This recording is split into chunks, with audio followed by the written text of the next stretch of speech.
Iya, Pak Alesius, ada pertanyaan dari Pak Hasan nih, Pak. Hasan siapa? Pak Hasan Pak Sadikun? Hasan Sadikun. Ya, ada 2 poin nih, Pak. Yang pertama terlebih dahulu ya, Pak.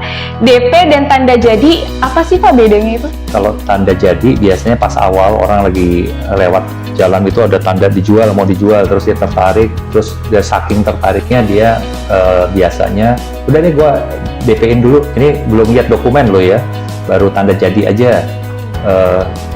Mendekati harga misalnya, oh ya udah kira-kira setuju di 1M atau 1,5 M atau 2M, setuju itu angka itu, terus dia kasih tanda jadi misalnya seriusnya 5 juta.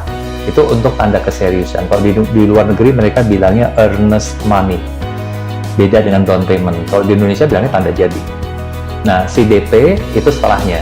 DP biasanya 10%, 20%, 30% dari nilai transaksi, cukup gede, ratusan juta kan bisa-bisa.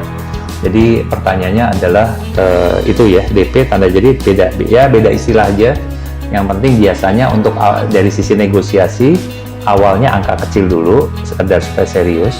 Karena dalam praktek itu memang kenyataannya orang si penjual itu nggak mau nyerahin dokumen apapun sebelum dia terima duit sedikit, entah 3 juta, entah 5 juta, karena dia nggak tahu nih orang main-main, penipu atau apa. Ngapain gue buang waktu? Jadi dalam praktek ya uang itu harus keluar, ada risiko sih memang, ya. Jadi atau ya bisa dititip ke escrow ya, tapi biasanya dalam praktek lebih cepat lah bayar aja, ambil risiko. Ya memang sih risiko juga lumayan, karena ternyata yang dia terima duit itu ternyata nggak berhak, bisa juga kan. Jadi makanya di kantor kita ada beberapa yang nitip uang, misalnya nitip uang tanda jadi, nah kita lihat case by case itu. Tapi di luar negeri ada memang tempat namanya escrow ya, dititip di pihak ketiga. Pihak ketiga ya kayak kita notaris ini kan pihak netral di tengah. Tapi kalau untuk tanda jadi, saya sendiri kalau belanja properti ya maunya udah langsung bayar aja deh. Kalau cuma 3-4 juta kita berani ambil risiko itu. Tapi begitu udah 20-30 juta, wah mesti lihat surat dulu dan titip uangnya ke pihak netral. Baik, cek before DP dulu ya, Pak ya. Dulu. Baik. Terus yang poin kedua, berapa persen nilai rupiah yang wajar untuk tanda jadi dan DP, Pak?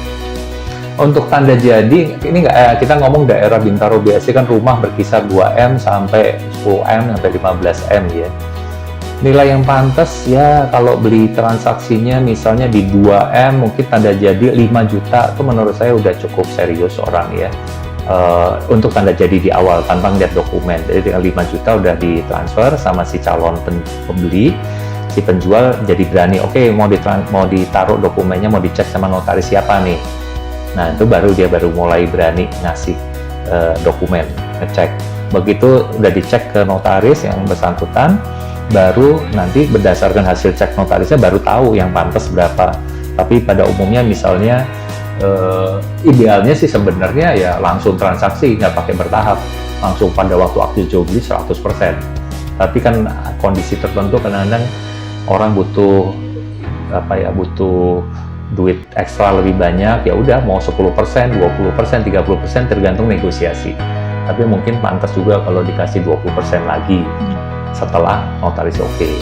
Nah kembali lagi apakah itu aman apa enggak? Kalau mau aman kembali lagi pakai pengikatan jual beli tidak lunas yang selama ini seringkali dibuat di bawah tangan, cover sama biasanya teman-teman agent yang buatin itu ya, secara agak sumir, jadi agak berdasarkan praktek aja. Kalau mau benar tetap harus ke notaris yang juga kembali lagi keluar biaya di situ. Jadi pertanyaannya kembali berapa sih yang wajar? Betul ya? Iya, untuk tanda jadi wajar ya. Tanda jadi tadi 5-10, kita ngomongin 2M tadi ya, 5% atau 5 jutaan tanda jadi.